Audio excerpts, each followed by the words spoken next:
Yo, yo, yo, yo, yo, yo. Coming at you live. The Very A Podcast here in New Mexico. Santa Fe, New Mexico. Santa Fe, New Mexico. We made it. I think both of our first time in New Mexico. I think so. This is a place I've always wanted to come. I Yeah. mean, you hear such magical, mystical things happen here. And we've been here, 48 hours and already feel it. Oh, yeah. We tapped in right away. Sad part is I don't even know if I've been here before. I've done so much travels for like commercial jobs and stuff. You were like, is Flagstaff in New Mexico? I'm like, no, that's Arizona. I don't even know if I've been in Flagstaff. You know, I don't know. I did a couple summers of so much traveling that I don't even know where I was. Well, if you don't know where you are, it doesn't matter and it doesn't count. Yes, you know? that's true. It's like doing a layover. I was like, we did a layover in Dallas and I was like, oh, my first time in Dallas. And I'm like looking out and I'm like, pretty nice. Then you were like, I hate it. No, you did say it. I did. You were like, I think I hate Dallas. But no, it was funny. At first you were like, oh, pretty nice. Dallas is pretty nice. I mean, I was joking because you're like, you can't see anything. But then you caught a gust of the warm Dallas air. The humidity. And you were like, how do people do this? I was like, I don't know. But we made it to New Mexico flawlessly. Just perfect. I thought having a layover and the amount of equipment that we're schlepping around was going to be a nightmare. And turned out perfect. Maybe the smoothest travels we've ever had. We always try not to schlep, but we are just official schleppers. Mm-hmm. It's like part of our identity. Maybe we'll lose it one day, but I don't think we've ever had a check-in bag that was under 50 pounds. Like, that's the limit, and that's what we go there with. But, I mean, we're making a movie. Take it to the limit. Yeah. That's what I like to say. Yeah. So, we made it. We made it down to the land of aliens and enchantment. I think that's what's on their license plate. It says enchantment. I can't remember in what context, but very cool. Cool. Yeah. It makes sense to start a filming journey for Wild Magic here. Yeah. Yeah. At first we were going to drive all the way out here, and then we were like, we want to like our life and enjoy ourselves. And it probably costs about the same. If not, it's cheaper to fly out. Yeah. Yeah, totally. But yeah. You're adorable though on the flight. I look over like on one of the flights and you were just total crying your eyes out, baptism of tears, because you were watching what's your favorite movie? John Q. Why would you do that to yourself? Like, you're so funny. Well, 'cause you know that movie, and when we talk about that movie, you start crying. when I think about that movie, I start crying. Isn't that crazy? It holds that kind of place in your heart that when you think about that movie, you start crying. And then you're like, oh, we're going to be on a flight. Let's throw on John Q. Like, what are you doing to yourself? Well, I mean, I know about flights and how you're like a little more, I don't know if it's vulnerable or something, but it just feels like tears come easier and your like emotions are a little heightened. Maybe you're just like being that far from the ground. And I don't know, baptism of tears is, I think, good for the soul. Yeah, it is. And it's not, I'm crying because it's so, I mean, it's sad, but it's also so beautiful. Yeah. And there's something about grief and sadness but that kind of highlights how powerful love is and how, having a child is like the greatest illusion of all, like he says in Siddhartha. Like, it's I watch it, I'm like, I can't have a family. Like, it's too much. Like, it's really too much to care about people. Not that I care about people. Yeah, Obviously, I care about you, and I care about your family. I care about my family. But it's, I don't know. I don't. It's beautiful. Yeah. It's beautiful to love something so much that you're willing to fight for it. And the film is so beautiful. The film, it's like whatever. It's a movie. Because it kind of highlights our predicament, as Americans without health insurance and the predatory industries and kind of the cruelty of that and how people are left stranded. And I think there's something that it makes you feel something and makes you, I don't know, it radicalizes you. Yeah, yeah. Imagine loving something so much you're willing to take hostages. Yeah, exactly. That's pretty rad. And you're rooting for him the whole time. Yeah. His son needs a heart transplant, and the hospital won't put him on the list because they don't have $250,000. And makes sense. Sounds about right. Yeah. Yeah, we're about to start doing that with like life-saving cancer treatments. Yeah. You know, and I think that's the exact price too. So, and that movie's from like 25 years ago. So, yeah, but it's adorable. I love seeing. I almost wish I had more access to that realm and. If you watch that movie, you'd be bawling your eyes out too. You think so? Yeah, but you lived that movie. You don't need to watch that movie. Yeah, you know? it felt traumatizing. You know? I felt bad watching it next to you. I was like, "Don't look at this." Yeah, you kept it like. I mean, I was just listening to Grateful Dead, and I was just like kind of looking over your shoulder and seeing what you're up to, and you kind of kept like trying to block it. I didn't realize that was why though, because you're like it might be triggering. Yeah. Yeah, yeah, yeah. My little sister died waiting for a lung transplant, and there were some close calls. There were some really close calls, and lungs are a really tough one. They're a really tough one because there's so many factors in whether that they'll take. And she was 15 and not fully developed, so like they needed to be like the right size and the right fit in addition to all these other factors.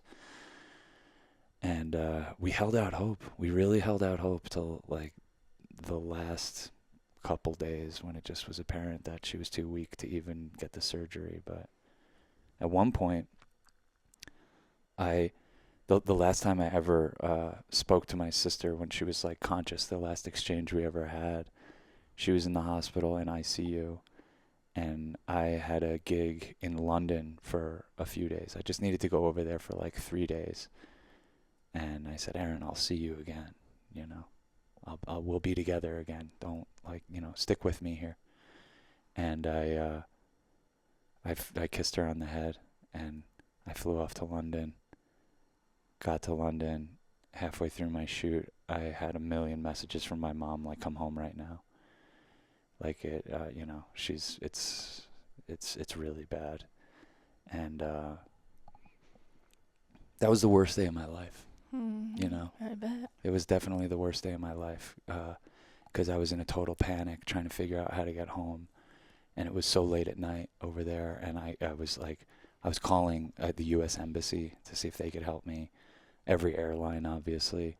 I called FedEx and UPS and like those kind of things. I was trying to figure out if I could get on a military flight. I was like totally like panicked trying to get back. I finally got on a flight the next morning, and my mom was like calling me like, get a police escort from the airport to the hospital, because they thought that we could do this experimental surgery where they basically take a piece of my lung and a piece of my sister Megan's lungs and like rebuild lungs for Erin through that.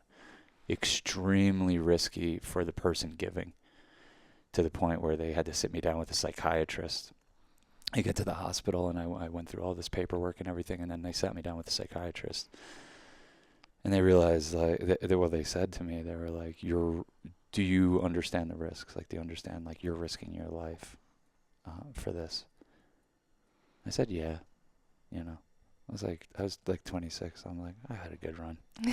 I would die for Erin to be able to have some more life, to be able to breathe again. And she was just too weak. Couldn't do it. And she passed away 3 weeks later. And we were in the hospital the whole time. And, it was sad, but it was like necessary.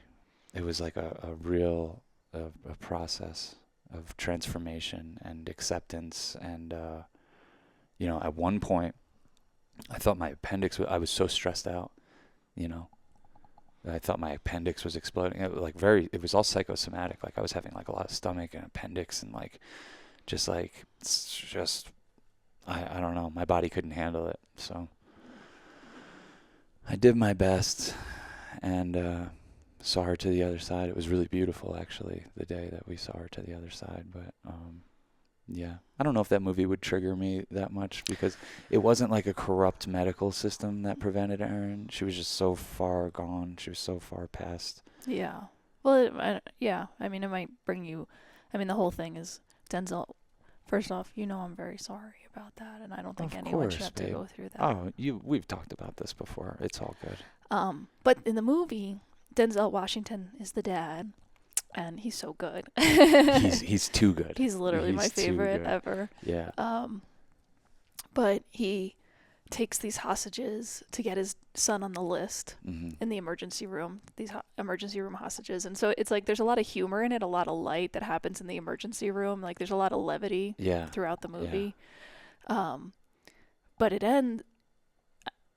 towards the end of the movie, he comes to the conclusion of like, they're not going to put my son on the list. Like, I'm here. I have the heart surgeon. I have, emergency room doctors. Like, I'm going to kill myself and they can put my heart in my son. And it's like, he goes to kill himself and the safety goes off. And spoiler, if you haven't seen John Q yet, actually, delete this part. It's such a good movie. People should just watch it and not know what happens. Okay. If you want. I'm not deleting anything, but Basically, it's a beautiful movie and it all has a happy ending. So yeah. Oh, okay. Now I can understand a little bit more why you would watch he it. goes to kill himself. Yeah. But the safety's on, and then his wife runs, and she's like, they found him a heart, Wow. and they fly in the heart and do the surgery right there and then. And throughout the movie, John Q is obviously just like shows his character as like such a beautiful, loving guy. Yeah. And it's just too real. Like that was probably the realest moment of your life. And like throughout the whole process, the pain and the beauty and the love and Yeah. like you really like, is there like an awakeness that you feel like was happening through that, or some sort of? It was very stressful. Yeah. Yeah. Yeah. Because like my mom, she wouldn't dare bother me unless it was absolutely necessary. Like she encouraged me to go do this trip. Right. And basically the second I got there, she was like, you need to come home. Like there's no question about it. And it was like it was very painful. I was by myself. Yeah. Yeah, I was suffering, and in a hotel room, and I couldn't eat. Like I hadn't really figured out my anxiety at that age, and everything manifested in stomach problems, and I just couldn't eat. So I'm like going on like 2-3 days without eating anything. Mm-hmm. Yeah, it was very, very, very stressful, but that was for me the most stressful part of the whole process was that like get home, the crazy stress around taking an international flight and rushing to a hospital and not sleeping and not eating and everything, and having a glimmer of hope and then it going away, like all that. The following 3 weeks were kind of they weren't filled with like that crazy of ups and downs like that couple days was. But it made me who I am. That's what I was inquiring about, is like there's something about having gone through that like insane portal that obviously you wish you never went through, Mm-hmm. that made you kind of like feel. Do you feel like? I don't wish I never went through it. Okay. At all. Like it was definitely so far the worst day of my life. Like kind of by far, but everything else kind of pales in comparison. So it's like, whatever the universe has thrown at me since kind of pales in comparison to that total insanity. And, I know there's more coming. And I think that's where you kind of can develop a little bit of grace. Mm. Yeah. And just be like, oh, life is crazy, Don't judge it too hard. Don't judge yourself too hard, People are coming and going. You lose people. And it's tremendously sad and it hurts. But you eventually start to like rebuild somehow. And what's kind of like kind of hit me the other day is like you go through life and you go through it's just like, especially as you get older, you're just like you're just going to be faced with tremendous loss. If you were a person that had a lot of family or cared about a lot of people, we're all going the same place. Mm-hmm. That I can wrap my head around. That I can accept. The loss of people that are still here. Like while they're still alive. Yeah. You mean like they're not present? We Right. can't be friends anymore. We're done with each other. we've, we're rejecting each other, we're being mean to each other, that's so, like, I don't know. I have such a tender heart sometimes, and like when I think about that like that's stuff that like I have a harder time accepting than death. Death is all around us all the goddamn time. Like you can tap into it very easily. That other thing is hard for me to understand. Yeah. Do you know what I mean? Well, I think it's almost like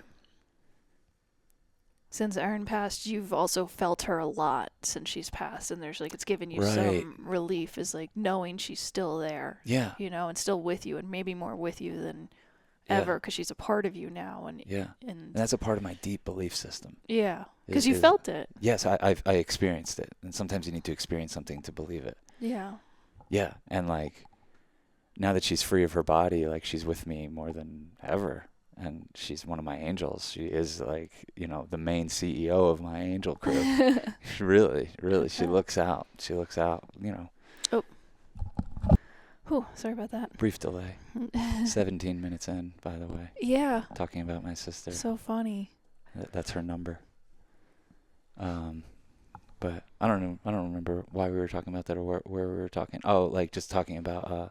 Oh, because I watched that movie and then it all led it to everything. Yeah, of course. But then like losing people and like experiencing the loss of someone close to you, and then like you feel them with you, and like that's like it's almost like very tangible to me.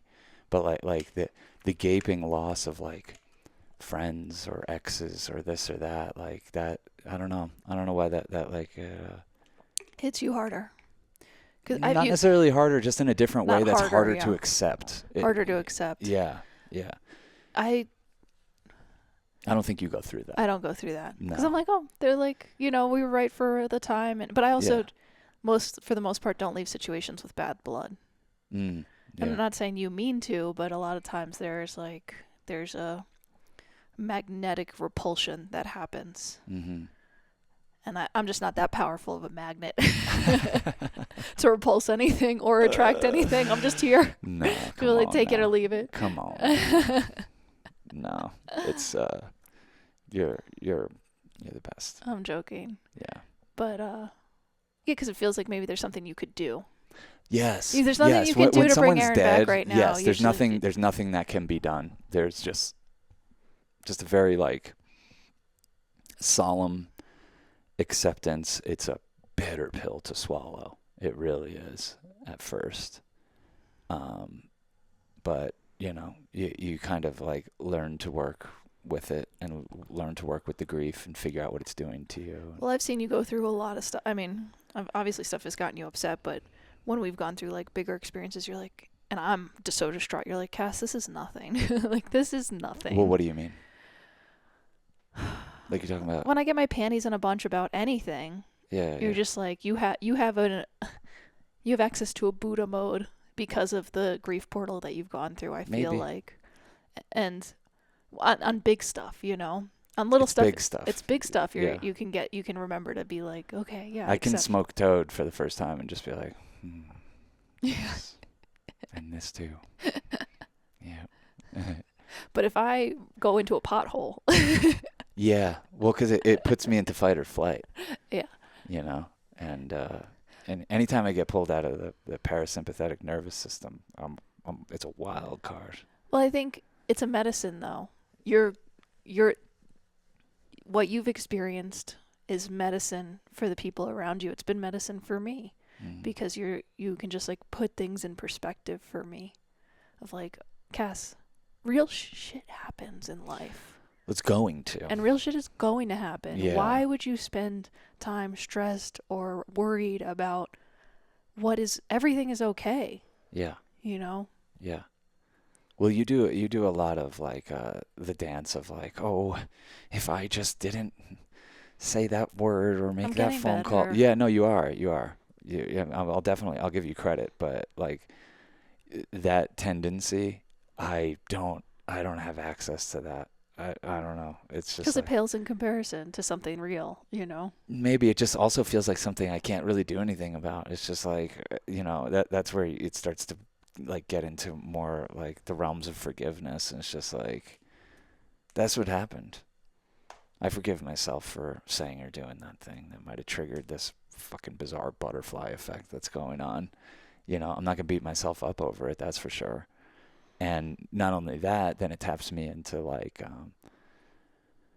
and this always makes me feel so much better. It's just like that we're part of perfection unfolding, you know, and it might feel like we have like free will, but I think we kind of chose a plan and a path, a package before we took form, you know? I like to think that you don't even know why something happened the way it happened, and you don't need to know why.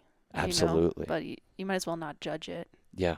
Yeah. It's also, it's what's chilled me out about like being on time. I kind of pride myself, like we both do. We're on time. We're very timely people.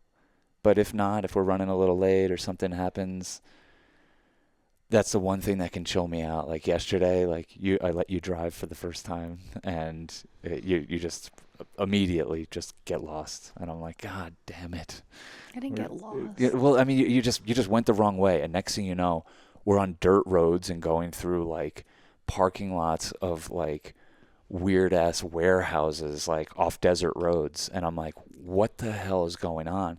And I started getting like very upset, and I'm like, who am I to judge? What if an angel was like, you know what? I need to delay your arrival at this next destination for 5 minutes, and I need to test your patience and just make sure that you're all good before we go into this situation, and make sure that you have access to your ability to apologize and atone, Mm-hmm. and you know, like honestly, that's what came into my head. Yeah, because you said sorry. I'm like, oh, okay, thanks. I Like, appreciate I it. probably didn't even need to, like that. That wasn't something you were holding your breath for me to apologize for. But Well, like, because I never apologized. I was like, get over it.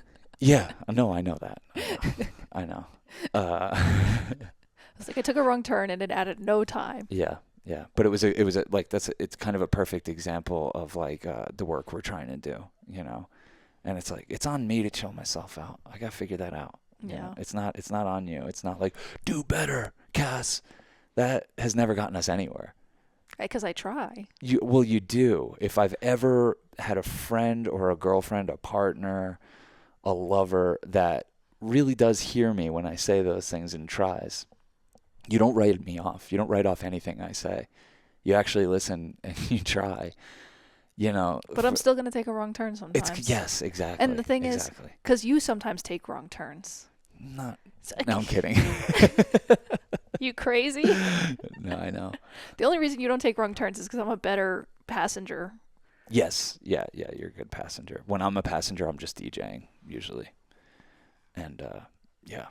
But anyway, What are we talking about? what the hell are we talking about? Well, we met some. You know, it really didn't take us long. You know, we're on. This is day 2 of our trip. Morning of day 2. This is the morning of day 2 of our trip. Day 1, we managed to stumble into a group of curanderas, Christian mystics, and Native American healers. And that's how we spent our day, all day yesterday, chilling with these people. Like, deep truth, just sitting in truth, in reality, and having so many laughs and having so much fun. And it was so charged, and it just felt like getting a seat at the elder council for a second. You know, we had a lot of questions and we did a lot of listening, and it felt like the Department of Transformation was here and it's kind of hitting us from all angles. You know what I mean? And you know, as like it's almost like, you know, the filmmaking, thank God, is like so second nature that like we can kind of do that and still be affected. But like it just felt like that's what our souls needed to start this trip, was to get connected with some truly loving, healing, angelic people. It felt like our Wise. angels like had taken human form, and they were like, "You guys are gonna be fine on this trip. Mm-hmm. There's not gonna not be bumps in the road. We experienced them on the way out there, but like you guys are held, and you guys are cool." I needed that. I needed Yeah. I It was a new moon, so I hope everyone had a very powerful new moon manifestation. It was a powerful manifesting moon, and I think something that we've been talking, like what's on the surface for us right now, has been a lot about mindfulness, with our words and how we talk about people and things and life and our own path and our own priorities and visions, and in a way that, and they are the people we met with were very helpful in transforming the language because they know the power of the word. Yeah. And they were just like, a lot of our conversation ended up being like guideposts and directors of how to talk and how to speak. And Yeah. the conversation led into, I'm a casual cursor. You are. So am I. We're casual cursors, and I kind of got the message to be more mindful about that. Not in a shaming way, just in a Well, very rarely are opportunity. we around people that would be like, "Hey, cool it on the language." You know, that's They didn't say that, but it was. They I were could kind of like, "Hey, I don't do that," yeah, and I'm like, duly noted. Which makes you want to do it less. yeah, And yeah, I mean, because like I don't know what it comes down to for me is like words are just like a symptom or an artifact of the thought forms that are swirling around. hmm And ultimately, the the root cause of of like your destiny is the way you're thinking. yeah. So yeah, I don't know. Yeah, maybe you just don't want those kind of words to spill out. I don't think those words are as charged for us as they are for other people, like being New Yorkers and like growing up the way we grew up. But if we're so casual about it that when we go into an environment where it's not casual for them, it affects them differently than it Yeah. affects us. And Well, it the affects, interesting thing is they started cursing more. It's yeah. almost like they met us in the middle. They heard how we were, and then they started cursing. That became kind of a running joke. Yeah, it became anytime someone cursed, like we all just started dying laughing, and it was like such cool family vibes. But like it's a lot about that discipline and thought, and like I guess we're gonna be really much more on top of each other than we normally are for the next 40 days. I think, yeah, we're kind of going through our own Lent. Yeah, yes, exactly. And it's like yesterday, like we were coming home and you were saying something about like, oh, I'm thinking about, I'm trying, and I'm just like, no, you are, you don't believe, these kind of things. And you're like, don't police my language. And I'm like, oh, actually, yeah, that's kind of rude and this and that. And then by the end of the night, you're like, it's actually really helpful that we like, Well, I heard like yeah. we explain it. Well, we had gone twice. We had gone and then come back and then gone. And Yeah, we had gone over to this Karen Dara's house twice. yeah, and so when we were coming back, you were kind of policing my language because I said I try, and you were kind of giving me a hard time and like kind of giving me the motivational speech, and I'm like, I don't need it right now. I know what you're saying. Like I know. Yeah. And then we got there. I was being a spiritual bully. You were being a spiritual brat. Yeah. And then we got there, and then they started. You had said something, and then they policed your language, Yeah. and I saw it like Yeah. from the outside, and I saw how it affected you, and how it might not be comfortable always when someone kind of gives you a little nudge and reminds you. But I'm like, what else are we doing here? Oh, I'm fine with it. I don't have the tendency to be quickly that defensive or. I'm very defensive. Yeah. You're like, I understand. I got it. I got this. I know. Yeah. Yeah. But it just kind of humbled me to how we're all helping each other. Yeah. And I think another thing that you and I've been talking a lot about is, and we're not, I mean, if you've listened to this podcast, we're SHIT talkers sometimes, we just, not, it's not, whatever. We're human. I don't know if I wouldn't say people that's- that listen to this podcast that don't know us would think that we're shit talkers. Yeah, but I'm sure in 300 and something episodes we've talked some shit on something Oh in some yeah. capacity, Yeah. whatever. Totally. And, everyone can at times Mhm. be tempted into that world. Yeah. Because you want to separate yourself from something that you're judging. Yes. Um, Yes. But we've been talking a lot about how when you talk shit, it smells like shit. Yeah. And why would you want to kind of create an energetic vibration of something rank Yes. in the company of others? Yeah, well, and not only that, it goes deeper to like what I was just saying. Like, if you're talking shit, you're thinking like shit, and that feels like shit, Mm-hmm. and if you're a shit talker, you're gonna be a shit walker, Yeah. right? Like, Well, and it's also and that's not. It's just like, it's just not a vibration anyone wants to catch themselves in for very long. and it's a vibration that you almost can just feel, because when you start to say something and like if you're just saying something bad about someone and the other person responds by saying, no, I love them. I mean, that's all you can do in that situation. I'm not interested in policing thought that much, but just being like, no, I actually love that person, or know what I love about this person, know what I appreciate about this person, know what I'm grateful for about this person. You know, there's a way to also, it's not appropriate necessarily to shame people for how they talk, but it's like an invitation into a better perspective. Oh, totally. Yeah. I've definitely had that invitation rejected as well. You know, Yeah. when you're outnumbered and you're like, I'm gonna go out on a limb and say, hey, let's not go there. We don't need to make this person into a demon. This person's not here to defend themselves, this or that. And it's just like, then I'm the asshole all of a sudden. Well, because you're saying that when you say something like that, you're telling the other person, you're making them into a demon, rather than saying, hey, look at how they're also an angel. Yeah, yeah. As much as you maybe that demon aspect may be true, you can then shine a light on a lighter part of them. I'm also then robbing them of social currency, you know. I'm coming up and I'm just mugging them out of nowhere and just taking their social currency and saying no.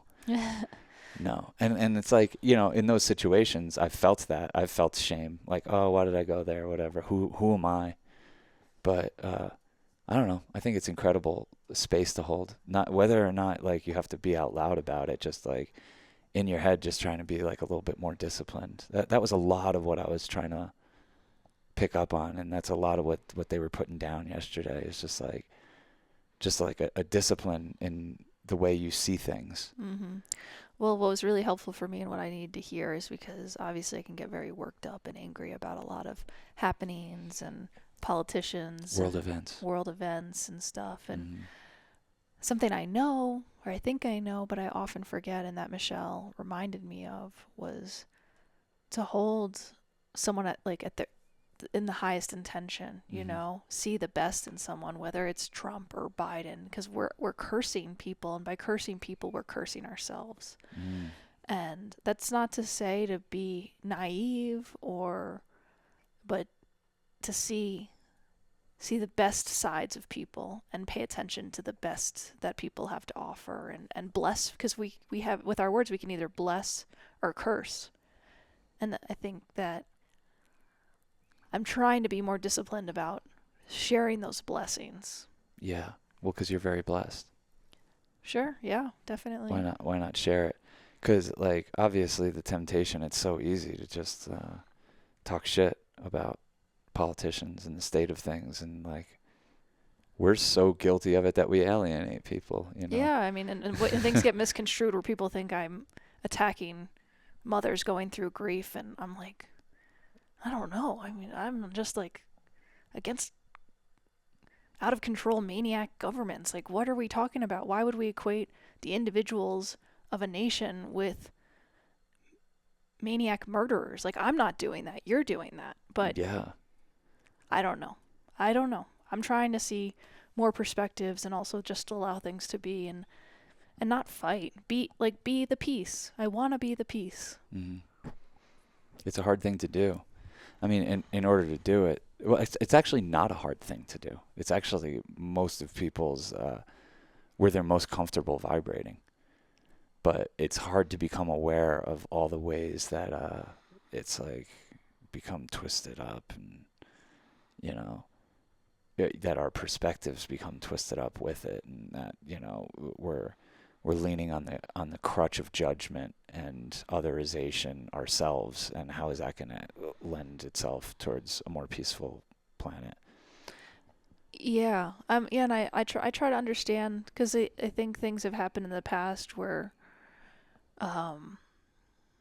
social disruption and is the only kind of way that affects change, is when you kind of threaten the powers that be with something costing them money. Yeah. And there is something about a natural immune response that happens when things are getting out of control. And the kids are doing it right now. They're shutting this shit down. Yeah, and there's part of it that's leading now to a stronger oppositional force, that people who were kind of like didn't care are just now even angrier. Hmm. Like, how dare they? How dare they disrupt the flow Yeah. of peace here? Yeah.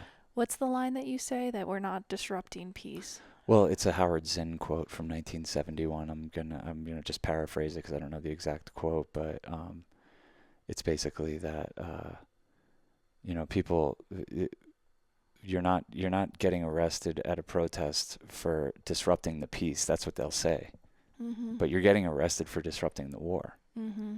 And I think that's a beautiful little flip of the way to put it. And right now a lot of these college students are being made a mockery of by older generations who went through the same thing, by the way. Mm-hmm. And they're being made fools of in the media, and they're conveniently handpicking people that might not know their history as well, or know the exact reasons why they're protesting, but their heart feels like they need to do it. And you handpick those people and you make examples out of it to say, look at these fools. They're against war. And those are very convenient narratives and convenient scapegoats, and you don't buy into it. I look at where they're coming from. Their actions might be deemed foolish. They might be deemed useless. But where is it? Counterproductive. I'm sure Counterproductive. they're being deemed that way. Yeah, yeah. But where are they coming from? They want a ceasefire. They want an end to the war. The fact that we're in a society that's like 50-50 split on that, it kind of blows my mind. But at least it feels like at like that 50-50, and doesn't feel like that the vast majority of us are pro-war, and there's a small dwindling minority that is anti-war. It feels like, I don't know. It feels like voices are being heard, and voices on both sides can be easily made to seem ridiculous. I don't think more suffering relieves suffering. No, no, and that's like a deep, enduring belief that we both have. And Yeah, and there's nothing I've that's talked about it ad nauseum about prison abolition, and I'm not even going to get into the weeds with all that stuff, but I'm always in solidarity with the people that want peace, and especially the people that are willing to sacrifice their own freedom, their own well-being, their own lives to try to achieve that. Hell yeah, those are the homies. I'm proud of them.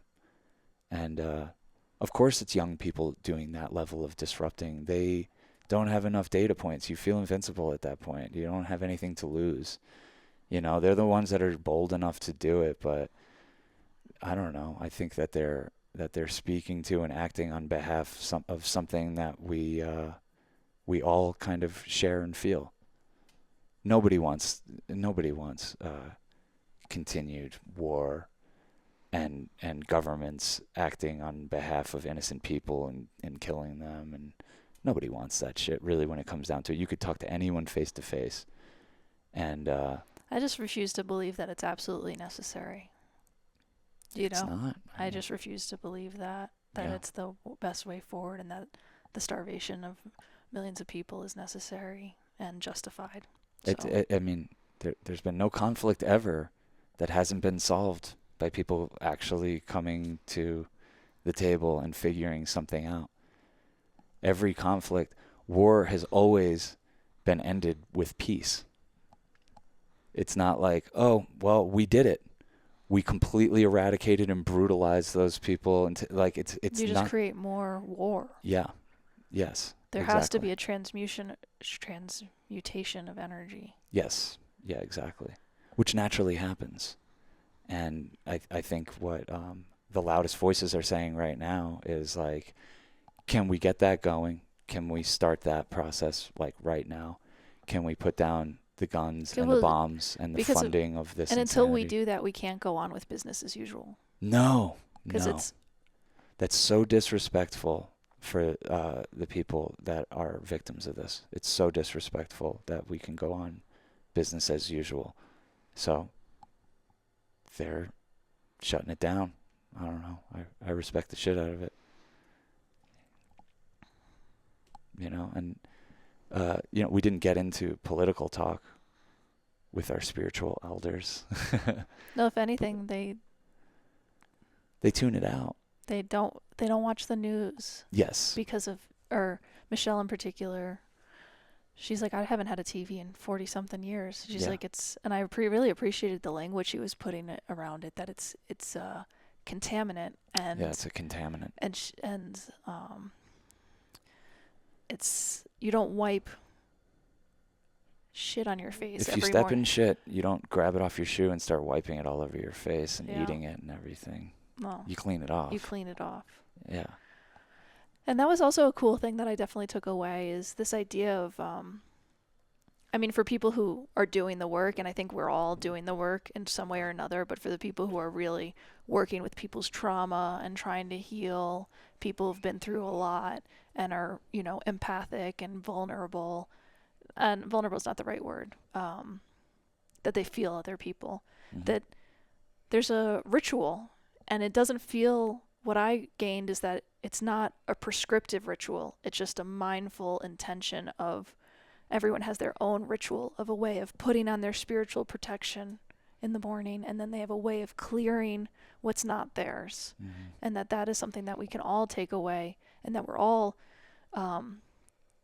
affected by the energies around us. And we try to put out a better energy, and we don't always get it right. Yeah.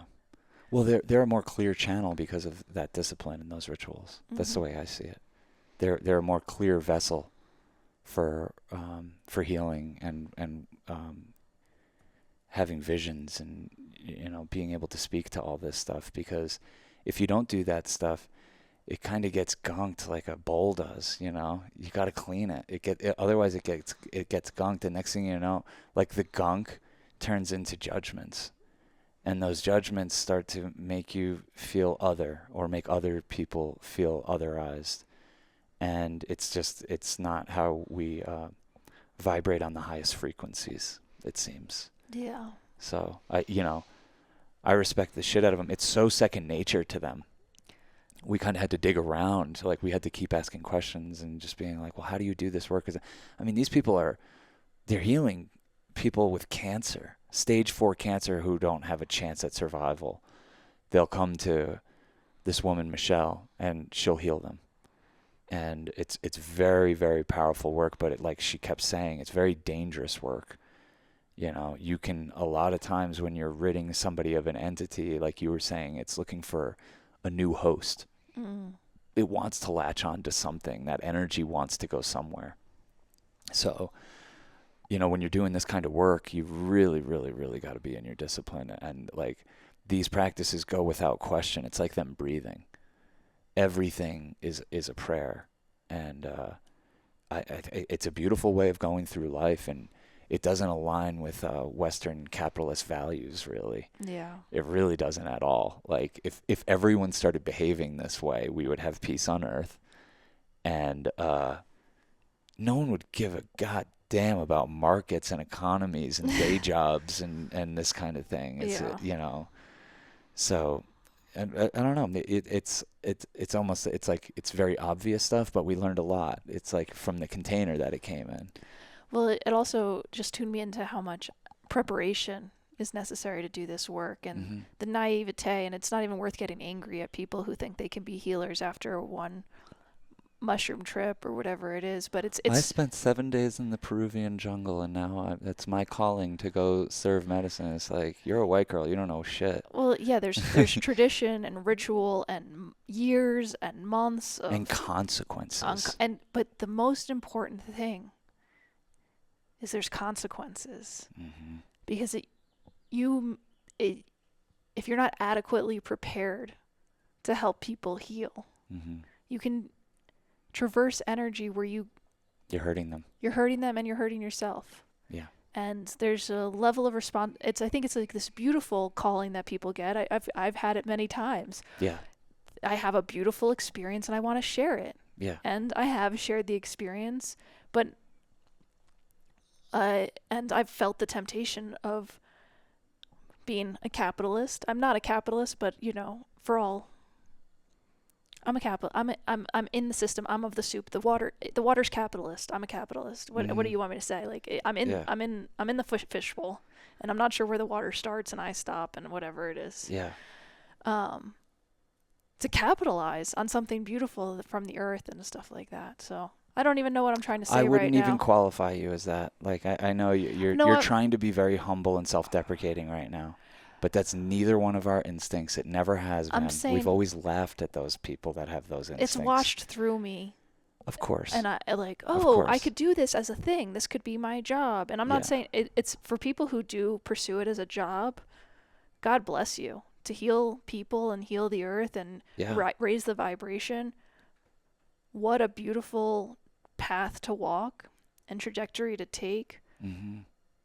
But it's being with people who have done crazy work. It's a crazy world, and you gotta approach it very humbly and Yeah. learn. There's a lot to learn. I Is mean, what I this learned. whole council of people that we were sitting with were kind of just rolling their eyes. Like even I don't even know if they're as tapped into that instinct as we are. The new age spiritual consumerist mindset. Yeah, yeah, exactly. And people that weren't born to do this stuff, because that's the whole thing. The real ones, they were born to do it, and they know it from birth, and they were raised in a tradition.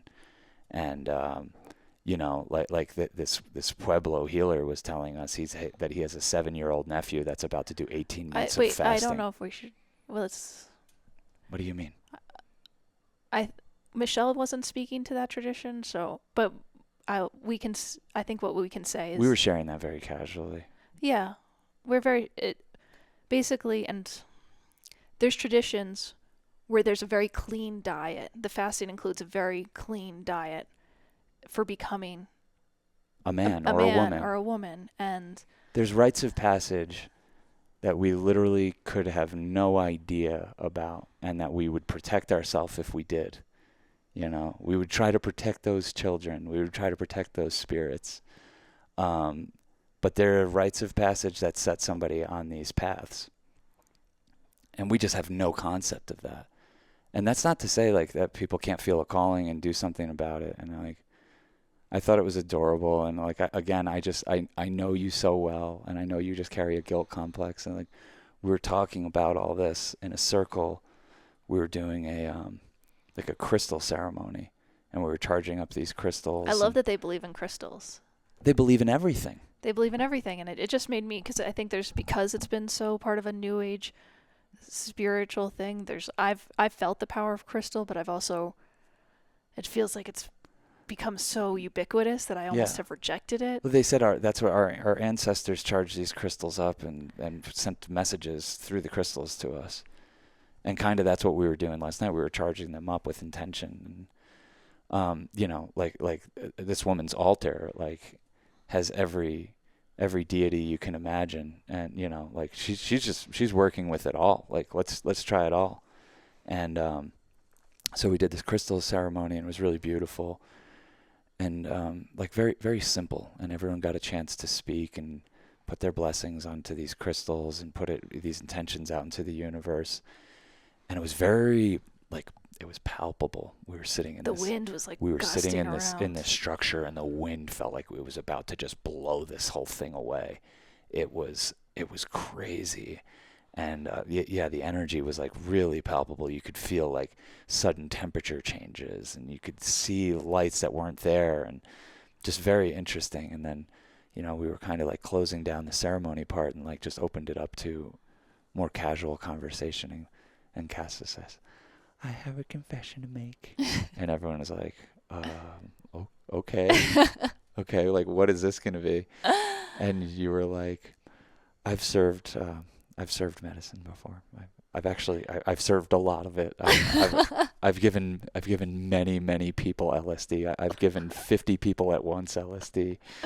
I And don't know why I had to get it out. yeah, it's I don't funny. even know if I It's did. cute. It was more It's like cute. I don't even know what you were getting at, I just it but they kind of laughed, you know. yeah, and I wasn't expecting them to like save my soul in that moment, but it was more of just like a sharing, Yeah. like a vulnerability of like cuz they talk about how these I don't think I took on other people's entities or anything like that, but I think I did a huge energetic thing that caught up with me in many Yeah. ways at many times. Yeah. And Yeah. I was more acknowledging my own naivete, and then they had an opportunity to speak of the moments that they've had naivete, and Oh yeah. it was just a beautiful sharing moment. It was. Well, you being vulnerable like that actually helped everybody else. Like it actually just kind of like everyone kind of like had to like, oh, don't worry about it. I've been there too. I was doing exorcisms on people. I had no idea what I was doing, and it was just like it really brought in you only you could do this, like a particular cast flavor of vulnerability and levity that Well, I always want to get to like the realist, and the only way to get to the realist is to be the realist. be the realist. Yeah.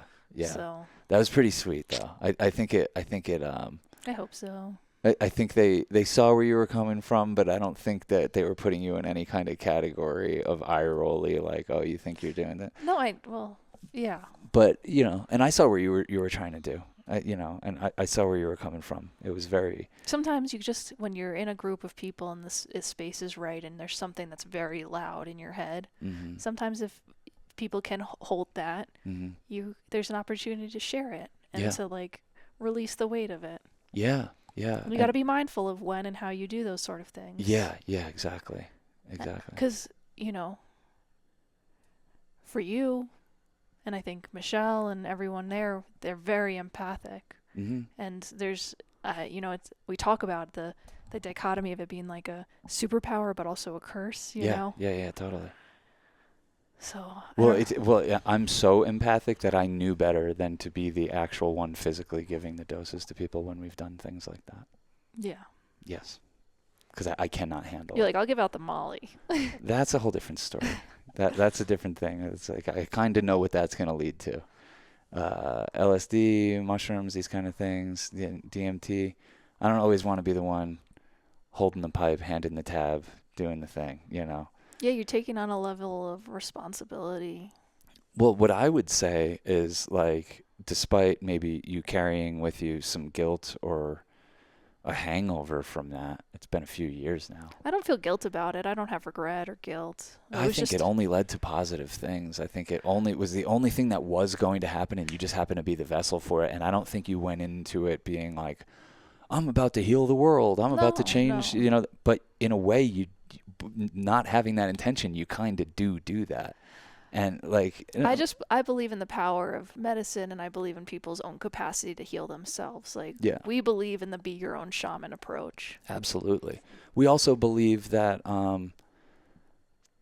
you can have fun, and that can be a big part of the Department of Transformation as well. Right. Totally. Having access to joy and community, and being able to be yourself, maybe for the first time ever. Being able to dance, maybe you've never danced before, or being able to sing or perform music in front of other people. When we did it, it's not like an opportunity for like everyone go visit their demons and come back better and No, brighter. we like, give it to them. Let's have fun together. Yeah, let's have fun together. That's more what the Church of Chill is. Let's let go of what's. Your mom sent us an article this morning about how microdosing LSD, or they're trying to synthesize LSD to kind of sell it to us as a product. Yeah. But how they're finding that even without psychotherapy, and I'm not saying I recommend taking this without psychotherapy. I don't recommend anything. Do your own thing. But that it's one of the first studies that they've done that is showing that this compound has can reduce anxiety without being paired with psychotherapy. Talk therapy. Yeah. And that's powerful to know, because usually they don't do these studies without saying, okay, here's... Yeah. The chemical helps, but then they also had a therapist standing by and like. So it's kind of like, oh, which part did it? Yeah, How but much I was don't know. what? From our experience and like the vast amount of like people that have taken psychedelics out there, usually it catches you by you take psychedelics, it catches you by surprise, and you figure it out for yourself, and that's why these compounds are are so powerful, because who the hell has a therapist standing by, you know, when you're in the middle of a Dead concert, or you're randomly took mushrooms on a whim and you're on a hike. Well, the And matter who has that Also- available to them, but you still get the transformative effect. I'm not saying people should just go into taking drugs or whatever, but they're a lot more affordable Yes. than therapy. Yes. And they're accessible and done with mindfulness, prayer, ritual, intention. Mm-hmm. Can be a part of the Department of Transformation. Yeah. Well, I mean, I haven't done that much therapy in my life, but at certain points in my life, I'm like, I should talk to a therapist, and pales in comparison. I'm not knocking what therapy can do for people. For a personality like me, like Colin Quinn was saying in his most recent stand-up special, I think he was quoting somebody, but just saying like the Irish are impervious to therapy. So, Yeah. It's kind of felt like that for me. It's kind of felt like I've gone in with a therapist, and it's like we're doing a dance, and I'm really trying to get something out of it, but I'm like, I just feel like we're playing in a kiddie pool. Yeah. And when I took mushrooms for the first time, I couldn't tell you one thing in particular. It just changed me. Yeah. It just changed me. It made me aware of certain thought patterns and behaviors and my history and my ancestry. It just made me aware of some things that I was able to take with me. And then, like, I just think it's so much more powerful when you can learn to transform yourself, and you can kind of learn how to get behind the control panel of your life. That is very powerful stuff. Did you appreciate how they don't work with medicine? Or like they don't work. They didn't. The healers we were with Yeah. do it on the natch. Yeah. And it just like reinforced me believing in magic. Of course. And then it also just reinforced how much you need to slow down and clear your energy to touch that. And I think LSD or mushrooms is kind of for the consumerist culture. Yeah. For people that don't have time. Yeah. The people that don't have time to sit in their temple all day, or even have built a temple to sit there and work with spirits and clear energies and stuff like that. It helps break the conditioning. It helps show you the paradigms. That said, it was just such a reinforcement for me of how much work and healing and clearing can be done totally without any of these things. And maybe in a more, I don't want to say pure because that sounds judgmental, but like in a... Well, it's interesting because we had like on Saturday before we left on this trip, we got together with a bunch of friends and took a bunch of acid, and we're like frolicking around the woods and just like telling stories and laughing and everything. And lots of laughter. Felt exactly the same as last night to me. Just Mhm. felt just of the same energy, and yeah, I don't really even know what part the chemicals. I mean, I guess the chemicals on Saturday that we were taking helped us be more like the people that have really had to earn it. You know, that we were talking to yesterday. Well, there's something Yeah. about, there's a magic in just being here. Like Yes. there's nowhere else to be. You're all in agreement that this is the universe in this room. Yeah. Yeah. We are the universe, and what happens in this room can affect the rest of the universe. Absolutely. And if we pray for peace and we call on Jesus Christ, Mm-hmm. that we can have a transformational vibration. And that, I think that's just also like where laughter can really come online when people are just like, they're there. And that's luckily for us what we've demanded of each other in our relationship. So we spend a lot of time in that place. Oh yeah. To And- me, it's like the highest vibration Mm-hmm. is when you can tap into laughter. You know. And that's what we were doing on Saturday in like this little miniature acid test with like 10 people that we didn't really even like we knew like 3 of them. And then we all just like really got to know each other very deeply and quickly. And we just laughed all day. It was also in that circumstance, it was getting to know each other in a way that I wasn't like, where are you from? Where's your, I mean, obviously there's a little bit of that, but it was more of just a like, oh, hey, like this is a moment and Here we are. we get to enjoy it together. Yeah. And I love that. And I want to do as Yeah. much of that as possible while I'm here. Yeah, yeah, totally. Like that's the kind of relating that we love the most. And I think that's why Saturday was necessary for us. Yeah. Like it felt like we should have been more responsible and like we should be packing and getting ready and writing emails and I didn't feel preparing that way. for this trip, but like our friends just invited us to go hang out at this weird cabin in the woods and take LSD and laugh all day. And I couldn't tell you details about any of those people's lives. But we laughed a lot. But and what I appreciated that so much was that like it's a group of 10 or with us 12 people,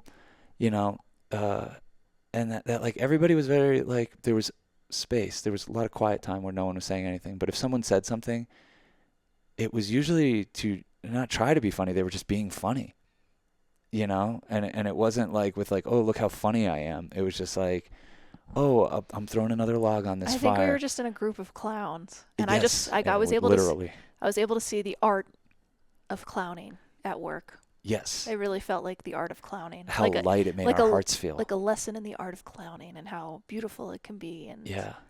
how awesome it is and what a gift that is to offer your life Mm-hmm. to make people feel lightness and love and laughter and funny and I don't know. Yeah. And I feel like it's what I think it's why we were so readily accepted by this elder council is because like we carried such a levity and the goal of trying to make people laugh and bond through laughter that we're not like having the weight of self-seriousness around us, which allowed us to talk about some very serious things, but it always kind of like ended with a punchline. If you remember, like we probably hung out for like 6 or 7 hours. Everything seemed to end in just that cosmic punchline that like you couldn't have written if you tried. Mm-hmm. It's just like up, yep, and there it is. Up, and then we said that again, and I can't. Yep, and then here's this reference, and it was very cool. Like, and I don't know. I'm just the miracles and the magic that happen around us. I'm starting to realize, and these people were pointing out, like it's intentional. Like it's the design of our life. It's the blueprint of our life. We're getting that because like we pay homage to it every day, and those are the forces we pray to, and we keep a tidy household and we keep a tidy temple. I mean, I'm talking about in our thought forms, and I think people can see that, and that was the prayer that I had going even on the drive out there. Was I said, help us channel all of everything that we love about life up into our eyes, because a lot of times when you're behind the camera or behind mics, you're not able to just say the thing, so you really have to you just have to like sustain eye contact. And I just said with the light needs to be pouring out of our eyes, and I think it worked because I was seeing it in other people.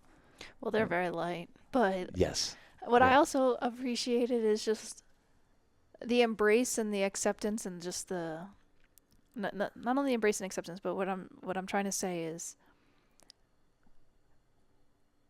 meeting with people who are clear in their mission. Yeah. They're clear that they want to raise the vibration. Mm-hmm. They're clear that they want to heal. They're clear that they want to love. They're clear that they want to worship. They're clear that they want, Yeah. there's no. And they're not modest in their goals. They're not modest in their goals. Oh, you're on your deathbed and you don't think that that's what should be happening. Cool. We can work on that. Oh, we can make the world a more peaceful place. They're telling us about a ceremony they did, and they were like, "Hey, remember when when COVID just hit its peak and it was just getting so bad? We sat out here and we did this same ritual, and the next day we got over the peak and everything started going down." And I believe that. And it just reminds me that we all, if we want peace, Mm-hmm. we have to be it. Yes. And we have to pray to it. Mm-hmm. And we have to focus our attention on it. Yeah. And participate. And participate. Not ask for, not be like, well, when are our politicians going to bring us peace? When are we going to have a politician that's going to bring us peace? Sit around waiting for that. The joke's on you. Oh, yeah. Bring yourself peace and watch it change the world. And like what's beautiful is like there was no indoctrination happening on Saturday or with these people yesterday, because like I'm saying, it's like Pueblo Indians and Mexican Catholics and Christian mystics and New Age healers and curanderas and Church of Chillers all coming together, and we're talking about the same thing, and we're getting on we're immediately on the same vibration, and like nobody's like pushing any particular agenda. Like we all kind of know where this is going and where these conversations can take us and where these rituals and practices can take us, and we're just grateful for each other. And it's not, no one's trying to recruit somebody. Yeah, you know? totally. Like we're polytheists. Like I'm not, I there's not one thing. Like I love it all. I love like being able to tap into any religion or spiritual practice and take something that is useful for us. Why wouldn't we want to do that? Well, no, what I love is that no two people could walk the same path even if they tried. Yes. You can't walk someone else's path. You can only walk your own path. Yeah. So why have this idea that there's only one path to walk? It's like the most ridiculous idea. Oh, well, you have to do it like this, and you have to take this or do that or pray like this. It's like, no. Mm-hmm. You might need to pray. Oh, you gotta pray. You gotta pray. Yeah. Well, it's what it seems to be what all the religions have in common. Yes, and it's what sets in motion the transformation. That's how powerful our thought forms and our words are. That these prayers work, and like we've talked about this before, they work almost instantaneously. To the point where it like kind of creeped us out a little bit. I mean, you got to kind of be like much more disciplined and be careful what you wish for. Well, because you're praying for stuff, even when you don't know it, you might be praying to the devil and not even be mindful about it. And that's where the shit talking aspect comes in. It's just like, what are we doing? We're praying to the devil. You know, we're only allowing ourselves to see shittier and shittier versions of people and the world. And like, why would we do that? Like, we're cursing ourselves. Mm-hmm. Why would we do that?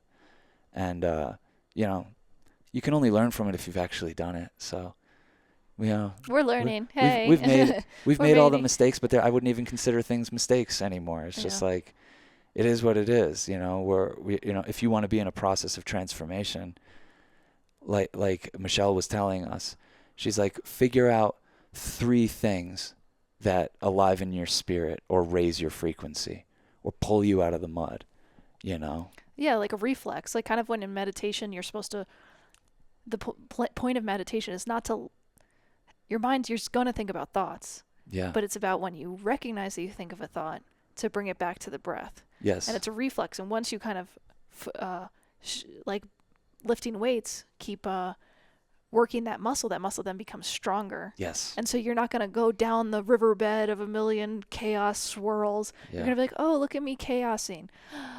Yeah. Back to the breath. But there's also a way to do that with like, okay, I'm feeling in a dark frequency. What are the 3 things in my life that raise my frequency? Well, for us, one of them is a guy in Florida Man. The guy, if you've seen our movie Florida Man, this guy is saying someone ought to clean that wall. This lake's a mess. Someone should come in here and clean this up. It's a damn shame. And then he throws his cigarette down and he's like, sorry for littering. And then he says, you want to see where I threw my bike? And then the camera just looks over and there's like a rotting bike down there. He's like, I was going to give it to some guy, but I threw it down there. That makes me laugh uncontrollably. Years later. After we filmed it, you woke up in the middle of the night having the most orgasmic giggle, I feel like. Yeah. So like that's one of those things. I think of that guy and I think of that moment and that we captured that and people get to share in that, and that lifts my spirits a little bit. I think about your beauty and our sex, and that just puts me right on a better frequency.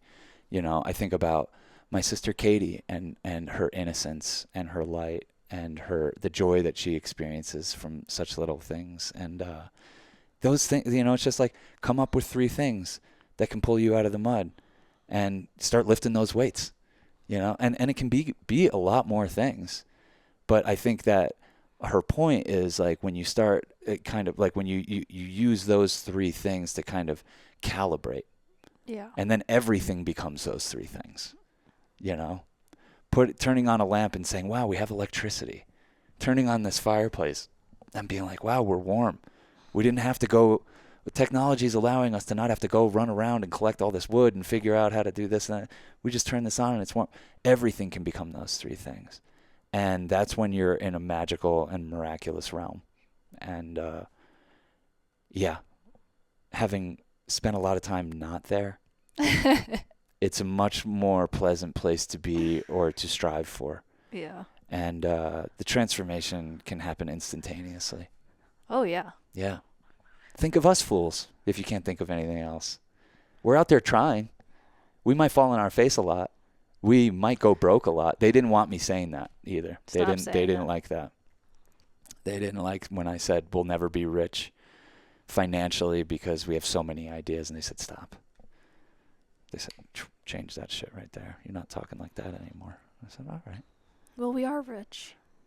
We're Yeah. rich in love and Imagine being so rich all you had is money. yeah. Or Like we're the- poor, so poor. The whole line is imagine being so poor. Oh, so yeah, he's yeah, he's so poor all he has is money. Yeah.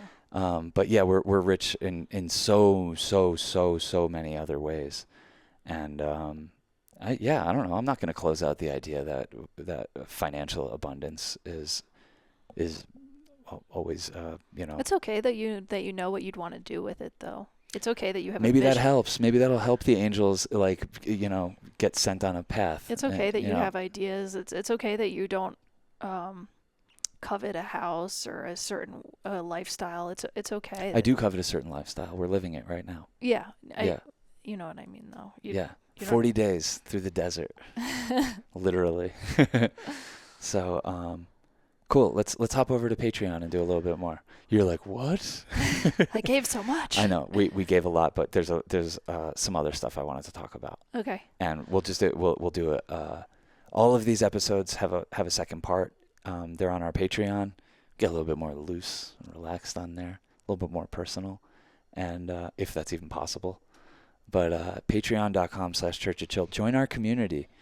It's a lot of like-minded heads. Like I'm in awe of the people in our community and what they share and what they've learned and what they're willing to, how vulnerable they're willing to be, and like I'm in awe of every single person that pops in our community. I really want I want to get better at it, and I'm not sure I will, but these podcasts are prayers, but if you feel called to have a place where you pray, I really I want to acknowledge the prayer channel in the Church of Chill community, because I feel a lot of power from other people's prayers, and I share in their prayers. Yeah. And I want to be more disciplined about my praying, and I can't promise where I'm going to do it or how I'm going to do it, but if you feel called to share it in the prayers channel, please do. Yeah, there's a channel on our Discord called Prayers, and yeah, it's a good place to put it. Or DM us, my dear soul sister Judy reached out the other day and she said my brother had a heart attack, and I just got to work on those angels, and and I'm doing the best I can. But I think that bringing people together to pray for particular things is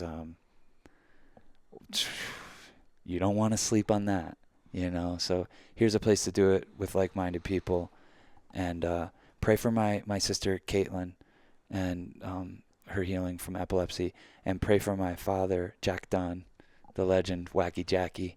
He's really, really, really making a go at it to not smoke anymore, because he's losing his breath and he's losing his life from it. So he needs to not smoke. So send him some strength. And join us on patreon.com/churchchill for part 2 of this, our music shows, our Discord, and tons of bonus podcasts. We'll see you on the other side, y'all. Peace, love, and magic. Love you guys.